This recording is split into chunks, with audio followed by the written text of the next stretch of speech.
সবই অন্যের কাছে শেখা।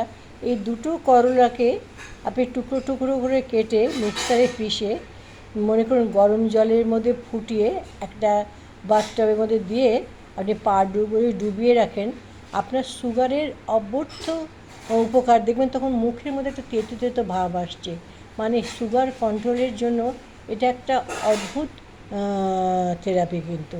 তো সেই জন্য খানিকটা করলা, মানে প্রায় 8 কিলো করলা কিনে নিয়ে এসেছিলাম। তো এই সবগুলি মানে দেখুন সংসারে তো সমস্ত কাজই থাকে, সেগুলি করে এইসব এক্সট্রা সময় বার করা খুব সোজা ব্যাপার নয়। তো এইগুলি সমস্ত করে রেখেছি।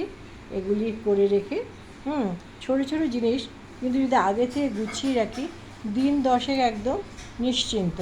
এগুলি সব এর যে ময়েশ্চারটা মানে একদম যদি টেনে নেয়, তাহলে কী হবে, অনেক দিন পর্যন্ত ভালো থাকবে।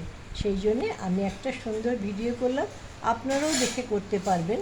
হ্যাঁ, যে কোনো সময় দরকার কিছুক্ষণের সময় হলেও আমার কথা আপনাদের মনে পড়বে।